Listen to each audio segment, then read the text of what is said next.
And we don't realize the gift of Allah. So use your eyes in a way that will result in you entering paradise. When you've lowered your gaze for the sake of Allah, you deserve something that side. The payment is coming. When you've swallowed your anger, payment is coming. It's coming. Sometimes you are told, اختر من أي الحور شاء. It's in the hadith. You choose whichever hur you would like. You know, subhanallah. May Allah subhanahu wa ta'ala grant it to us. May He open our doors. So, then Allah subhanahu wa ta'ala in the Quran describes something important. Every time we hear, we say, Jannatin tajri. I'm sure the word tajri is always there.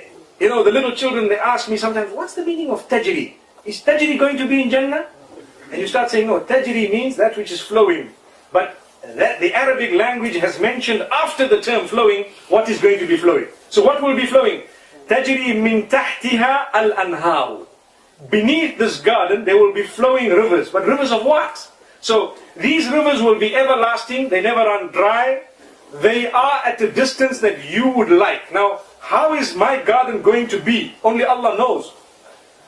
But what I do know is if I want to see that river flowing, I will be able to see it. Who does it belong to? Me. How long is it? The least would be 2,000 years. Remember, we're using time to describe distance. The least of my river. And what's the river? So Allah describes river of pure honey. Imagine. Why pure honey? Do you know 90% of the honey in the market is not pure? Did you know that? Everyone's looking at me. Believe me, 90% of the honey that's available, you know, in the stores is not actually pure honey. Even though they write 100% pure.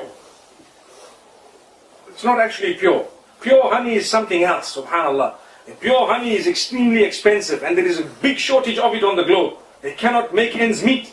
So this is why they have a specific way of, you know, this farming, honey farming, where half of it is actually sugar. Allahu Akbar. May Allah protect us. Imagine we saying Allah protect us from sugar. So what that means is Allah protect us from the deception. There's a lot of deception going on. Jannah, the Quran says, pure honey, not Langanese honey that's found down the road. No, pure honey. And what is it? A river. So the benefits of pure honey in the dunya, it is something that will be found in the purest of its form in paradise. I cannot describe the purest form for you, but Allah has sent it down to us through the bee in order for it to be a shifa for me and you. The Quran says that. But in its form, in the dunyawi form, in the form that is made specially for this world. You know, it's like the speck. We, in my part of the world, we're allowed to import motor vehicles directly from Japan. And what happens is, when you want to order cars, vehicles, they tell you this spec is only for Japan. Wow, what a beautiful vehicle, so beautiful. It's only for Japan. You don't get it anywhere else. It's the top spec. And if you were to see in a country like this, that spec doesn't even exist here. Why am I saying this? Because man always needs examples to understand, you know. So although we are using a far lower example for something far higher, but just to bring it closer to the mind, if I were to tell you honey in the dunya, do not think it's going to be the same spec of honey in the akhirah. Don't. It's a totally different spec. You don't get it here. You won't know about it. You need to get there first, and then inshallah you'll see what it's talking about. The same applies to milk that doesn't go bad. Neither does the color change, nor does the smell change, nor does the taste change. Subhanallah. Milk. A river of milk. Imagine white. Today, you have the Thames down the road, subhanallah. As dirty as it is, nobody would take a cup and put it in and drink to say, the Thames, I've drank the water of the Queen. Nobody would do that. Nobody. Because we know that the minute there is a little bit of, you know, pollution this way, that way, the water needs purification. Before you drink it, the honey don't need no purification. The milk don't need no purification. Neither does it need pasteurization, homogenization, whatever else the honeys go, meaning the milk goes through. It doesn't need any of that. It's yours. It's as pure, and it has the benefits that you would like it to have. And it will quench you, and at the same time, as much as you drink, you will feel quenched, and when you want more, you will still feel like you need more, and you continue drinking as you wish, how you wish, and don't worry, you will never have too much of the dairy product.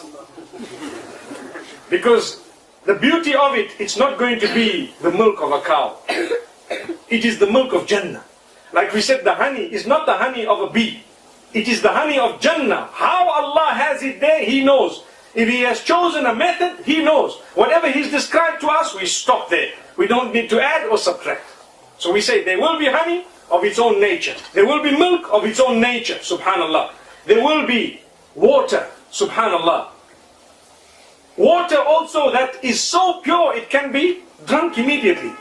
And at the same time it has the benefits of quenching, the benefits of a taste that is unique. And on top of that, there will be flowing rivers of what is termed as khamrin ladhatin lisharibin.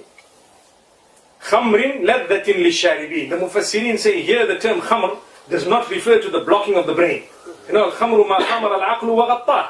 Normally the term khamr refers to that which intoxicates. But there is no intoxication in that. It is pure, completely pure. How? Well, let's get there, inshallah, we'll find out. Allahu Akbar.